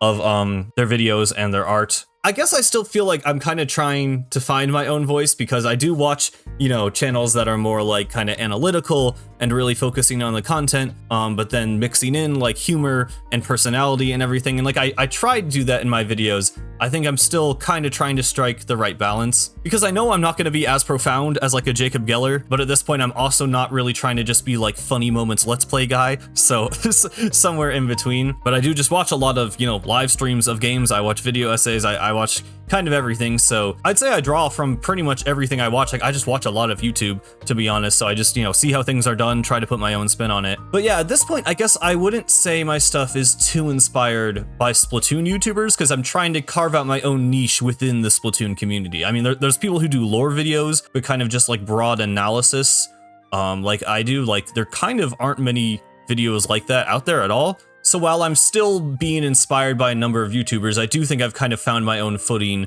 my own place within you know, the Splatoon sphere specifically. Okay, Lauren and Oreo asked, how long does it take you to write the scripts on your video essays / how long does it take to make a lore video? I wish I could provide like a solid answer on that. The truth is I work very haphazardly. I normally have like a few things going at the same time.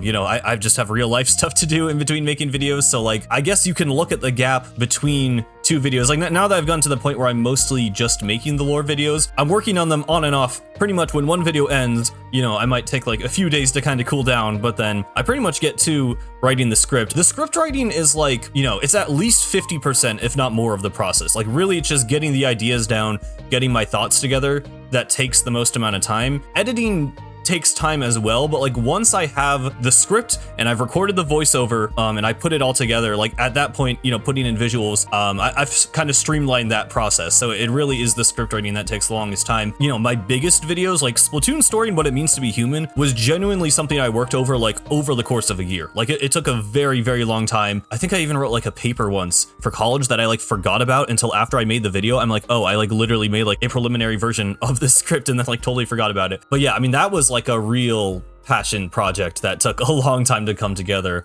Something like the sanitization video was also a huge project just because I wanted to get all of like the sources, you know, in there correctly and, you know, all the music. So I guess for like a 40-minute video, like at least for me, it takes like at least a month, if not more. But you know, I'm not exactly pushing myself to work at like a super fast pace. And I do have other things I'm doing in my life. Like I'm not doing YouTube as a full-time job. So I can only really give like a loose estimate. But for me, it takes a while. I could probably edit like a big video in like a week or two, but it just, yeah, figuring out the script and doing voiceover. So voiceover is really hard for me, actually. Like, I think it's because I have a very particular way I want to sound in my head. Like, I think I'm actually good at making my voice, like, not sound monotonous. Like, I'm good at varying, you know, the pitch and the intonation. But because I'm so aware of that, sometimes I'll just get stuck, like, trying to say the same sentence over and over again. Like, it's really bad sometimes, where it's, like, literally, like, I just get this mental loop where I can't stand the way I'm saying the first word in a sentence. So I'll literally just keep trying to say a sentence over and over and over again. So that makes editing a lot harder then, because I have this, you know, voiceover audio recording where I'm just like stuttering for like, you know, 30 seconds and then I say like a sentence. But then it's all spliced together. Like I try to make it not too obvious in the final product. I try to like blend the audio together, but like I can't just read 3 paragraphs straight without messing up. Like I'll always have to cut stuff together. So that ends up making things take a little bit longer too. Like it could take, you know, multiple days of recording to do, like, especially like a 40-minute video. I'm probably never recording a 40-minute video in a single day. Just the way I operate, because it's exhausting. Projecting your voice and like sounding energetic, like it tires me out. So that's a difficult part of the process too. And then, okay, question 2, do you edit your own videos? I guess I've kind of answered that. Yes, for me, editing is like the whole thing. Like I get that some people, you know, just have an idea and they just want to, you know, get their thoughts out there, but they don't necessarily want to like do all the production work. And like that totally makes sense. Like I think if you have a team where you have like an idea guy and then like a bunch of editors, like that clearly totally works for a lot of YouTubers. But for me, I love editing. The whole like fun of making videos for me is in the editing. Like if I could send off, you know, some other guy to do the voiceover, like I like writing scripts, but if I could have someone else do the voiceover, then I just edit, like literally that would be fine. For me, the script and the visuals, you know, go very hand in hand. Like I have an idea for like what the visual will be when I'm writing the script. So if, you know, adding another person in there to like have to communicate that to would just make the process more difficult, to be honest. And I just enjoy editing. Like for me, that is genuinely my favorite part of making a video. And what program do you edit on? Also, they said, just curious, as your production quality is so great. Well, thank you. And as for the program I use Adobe Premiere Pro. Torin Brown asked, are you considering trying out lore for other games such as Deltarune, Legend of Zelda, or any others? Currently, no. I've entertained the idea of doing Deltarune content, but the thing I always get stuck on is like, I just don't feel like I have that many of my own ideas to share. Like most of the Deltarune content I watch is just like analysis of the game's story and themes and characters. I'm not too into just like total like crack theories that just like make stuff up that like it might happen and it'd be funny. Like, I don't know. I have like, you know, some thoughts that I haven't really seen expressed elsewhere, but currently I'm definitely planning to just stick with Splatoon. Legend of Zelda, I'm not like crazy into Zelda lore. I watch some Zeltic videos. I think it's like fun to follow, but Zelda stories don't quite, you know, hit the same way for me. I do really like Twilight Princess. I really like the story of Wind Waker, and there's some cool ideas in there, but I'm more of a sci-fi guy than a fantasy guy. I think that's really the main thing, is just fantasy stories and lore. I feel like they can just kind of make stuff up. It feels less satisfying to me. Like, I like that in Splatoon, everything has an explanation in Splatoon. Like, if you introduce some kind of mechanic, it's like because, like, you know, sanitization exists because Commander Tartar was a supercomputer that wanted to like assimilate all these people's minds into like one consciousness. So it like, you know, used the vast knowledge of humankind to like it just, I don't know. It feels like if that was a Zelda game, they would just be like, oh, some evil demon cast a magic spell. Like, it just feels like it comes more out of nowhere. I don't know. Like, I still like fantasy, in the right setting. I mean, I grew up with Harry Potter and I loved it. There's certainly like, you know, there's still rules in fantasy worlds. There's still like mechanics and limits. Just for me, like full on sci-fi. And Splatoon obviously has like a little bit of gray areas with magic and sci-fi, but it's mostly sci-fi. So yeah, for now, it's just gonna be Splatoon. Sebastian asked, what is the future of your channel and what do you think is the future of Splatoon? Future of my channel, like I've said, just continuing to make Splatoon lore videos, continuing to stream is kind of what I'm thinking. Like it's been working so far.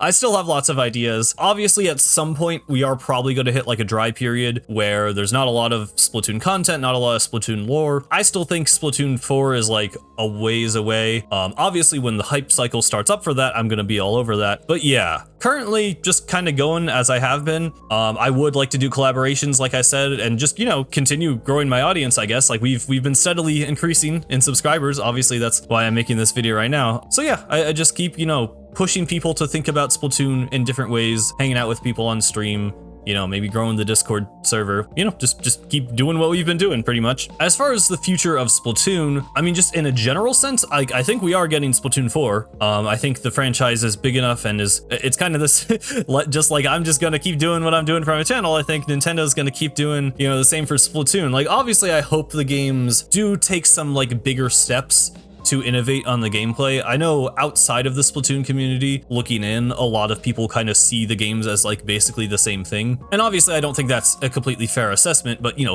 they are certainly more similar than lots of other, you know, Nintendo sequels. So seeing them do something brand new would be really exciting, especially for me, for the single player. If they, you know, really took it in a new direction, really pushed, you know, the scope of the story and like the level design and everything. Like those are hopes as terms of what I actually think the future of Splatoon is. Like, I feel like Splatoon 4 is going to be a big step. Like, I feel like they ended the trilogy.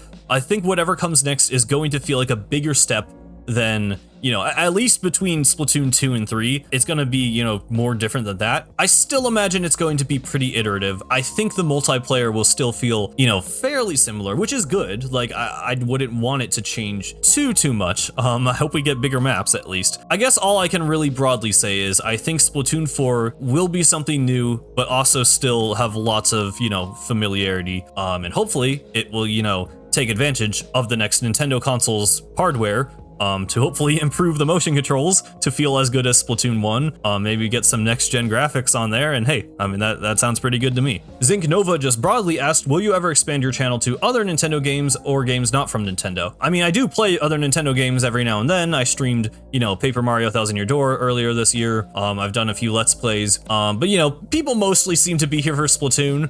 And I get that. There is like, you know, a core, you know, group of people who watch my streams and would maybe be willing to watch me play other games. And if I feel like making content on it, I will. I guess that's kind of my stance on it. Like, the channel, I think, will always focus on Splatoon. I can't currently see myself making like in-depth videos on games other than Splatoon, like video essays. So for now, mostly Splatoon. I might stream some other Nintendo games. In terms of games not from Nintendo, I mean, to be completely honest, I mostly play Nintendo games and indie games, and I mostly just kind of like to play those on my own time. Like, I don't know, I guess there's some indie games that would probably be fun to see on the channel, maybe if people have recommendations, but I've already played a lot of the really good ones. I love Celeste, I love Hollow Knight, but I don't know if I would like go back to those for content. So yeah, for now, pretty much just expect Splatoon, and then maybe, you know, in the streams, you can expect some other like newer Nintendo releases. But yeah, that's pretty much the plan for now. At CC2255TT asked, what has been your favorite lore video you have made, whether it be the lore itself or the quality of production? Also, congrats on 15K. Oh, well, thank you. It has to be Splatoon's story and what it means to be human. I mean, just the passion I put into that video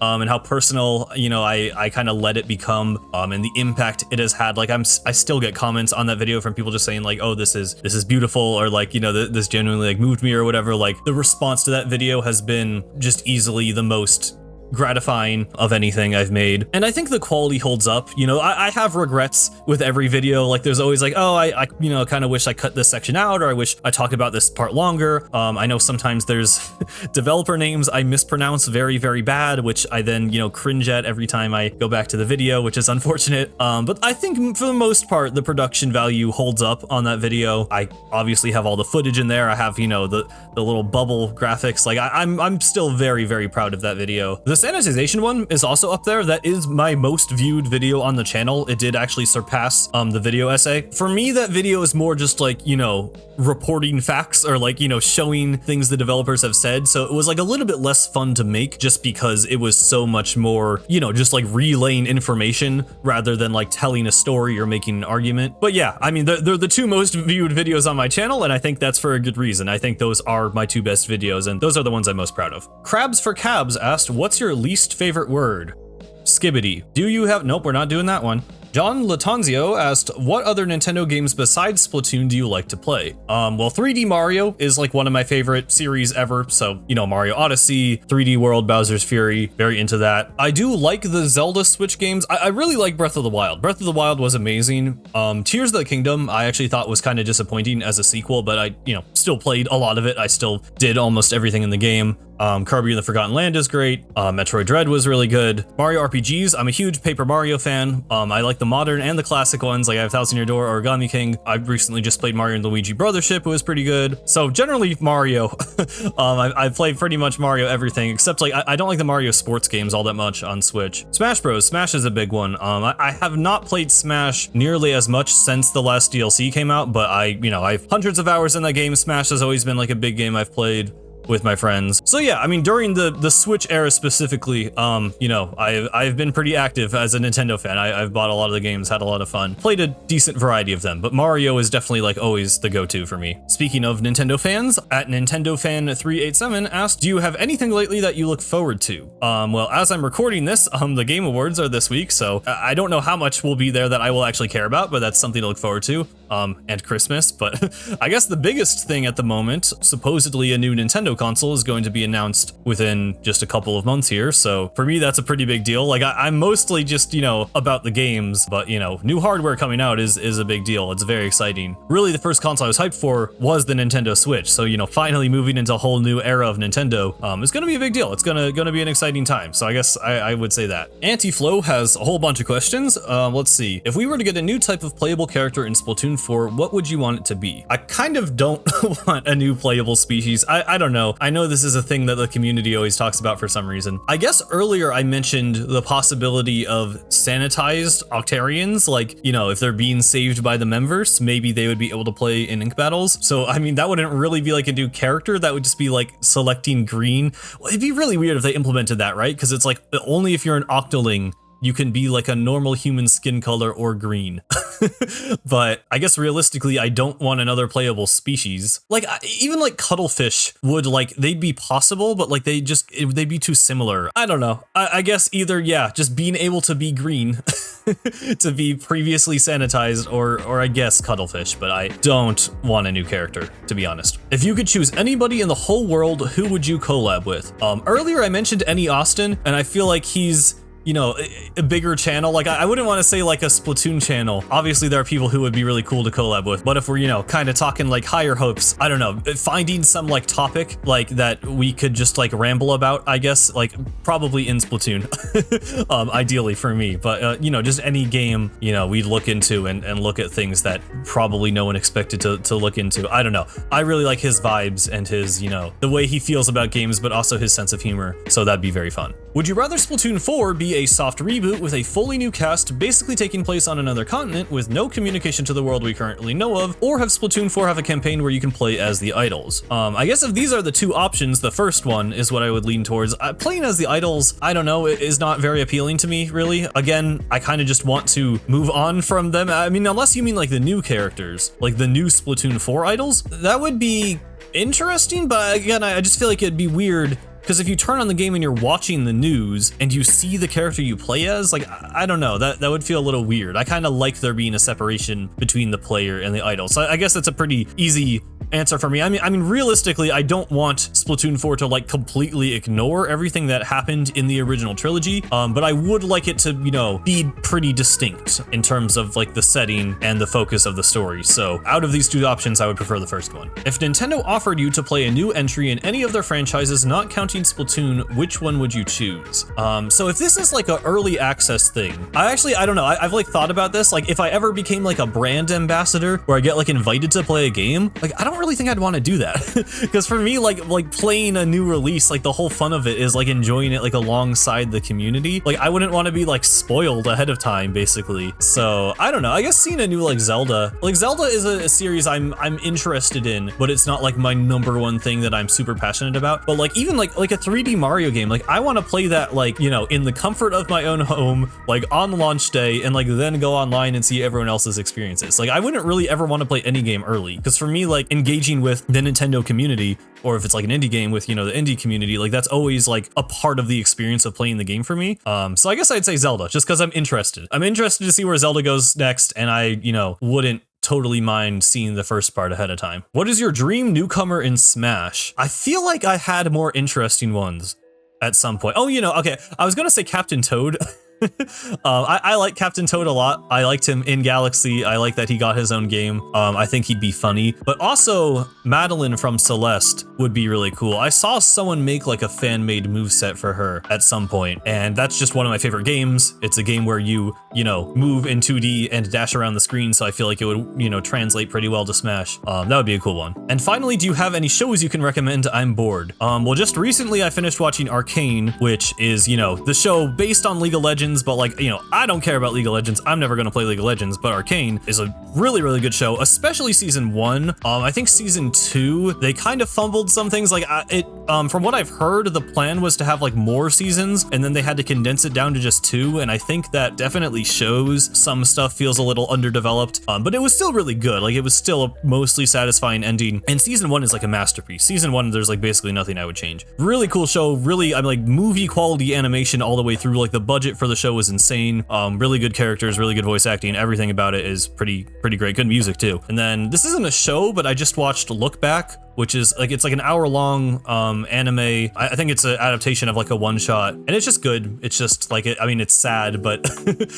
just kind of beautiful animation. Just I like the story. Yeah, I don't know. I guess I'd recommend that. Superior Nos asked, have you played any other shooters other than Splatoon? Also, congrats on 15K. Well, thank you. I've played like a bit of Halo. Just recently, I actually tried out Marvel Rivals, which is kind of, I guess you'd call that a shooter. It's like functionally like a hero shooter, but it's like a lot of the characters just kind of shoot things out of their hands. So I don't know if it's like, they're not like all like guns, but yeah, for the most part, not really. Like Splatoon was the first shooter I ever played. I played like an hour of Overwatch. For me, the appeal of Splatoon was like always like the movement and it being like a platformer shooter, I guess. A movement shooter, I think, is the proper term. But yeah, I haven't really played many other games in like the shooter genre. Alatayan asked, how do you feel about squids? Real ones. I think they're cool. I mostly think they're cool because of Splatoon. I remember taking a marine bio class in high school, and whenever, you know, we were learning about things, I'm like, oh my god, it's like the thing in Splatoon. Oh my god, Isopod, that's like Isopadre. But you know, they are just cool. I mean, the whole like, you know, having the chromatophores, is that what they're called? The things that let them like change color and like camouflage, like cephalopods are just cool. They're just actually very interesting creatures. And like colossal squids, like just the fact that giant squids are just like real and they're just like deep underwater, like that's just kind of cool. I don't know. I don't have super complex thoughts about them, I guess. I think they're pretty neat. I like marine bio. I'm honestly not like a huge animal guy in general. I like dogs and cats, but like I'm not super into the idea of like living with a lot of animals or anything, but marine bio is just interesting. It's cool how like alien everything is. Sanic Dude asked, what is your guilty pleasure game? So I thought about this for a little bit, and I think my best answer is probably Minecraft Story Mode, which I know is like not a good game.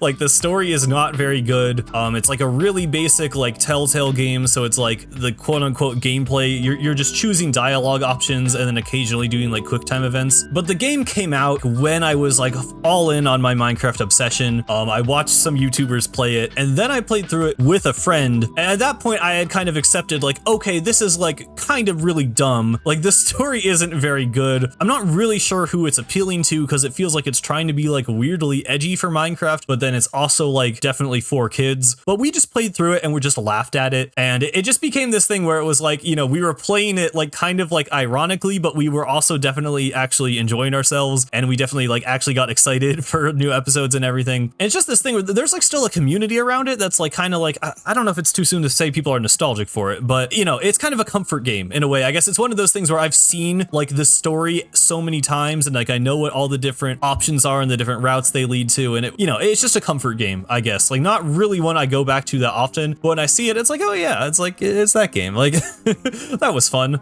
That was stupid, but it was fun. A motivated person asked, are you motivated?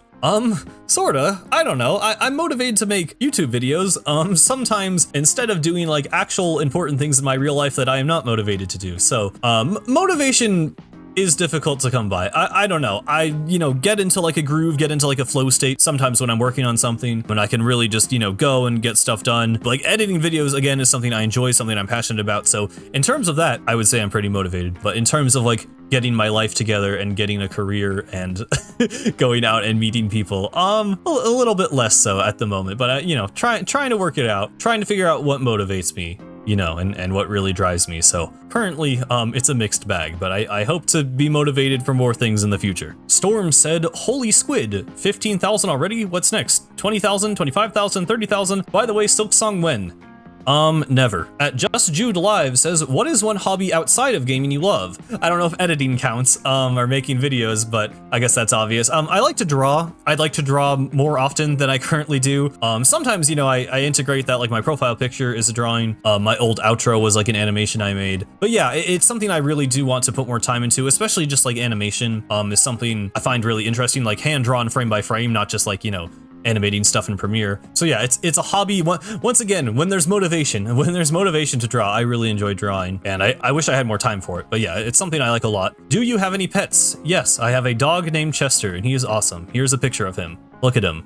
Good dog. At Woterdutch, maybe Woterdutch? I forget if you're still studying, but is/was Splatoon known or even popular at your school/college? Any friends from there specifically that get you into Splatoon or even you met because of Splatoon? Finding very local communities can be so much fun. So kind of, I mean, there was like a general gaming club at my college, and there were people who played Splatoon there. I didn't really meet many people in college through Splatoon. Like I just had some friends from high school actually who went to the same college as me, and they knew about it. I mostly at this point play Splatoon with like my online friends who don't live locally, but yeah, there was a bit of a community for it there. It wasn't really the kind of school to have a lot of Splatoon fans, I would say. Like it was, I don't know, kind of has a reputation as like a party school, I think. Not for me, definitely not me. I spent a lot of time in my room playing Splatoon, but yeah, it's definitely cool to meet people through the game. I've met my online friends in person a number of times, which has always been super fun. But yeah, in terms of like a local community, I've never personally really had that with Splatoon outside of just like a small group of friends. At Sup W asked, how much have you played Smash Bros? And did you know the 7th Falco costume in Ultimate kind of looks like Birdly? I've played quite a bit of Smash. I guess here's my hours in Smash Ultimate. I'll put that up on screen. And I'm pretty sure Birdly's Dark World design was meant to look like Falco. I think that was intentional, especially considering the weird route, what happens to him, and the shape of the ice. You know, if you know, you know, it looks like the shine. So I think that's on purpose. But yeah. Agent 408 asked, which are your 10 favorite video games? Top 10? Okay, these are gonna be unordered, but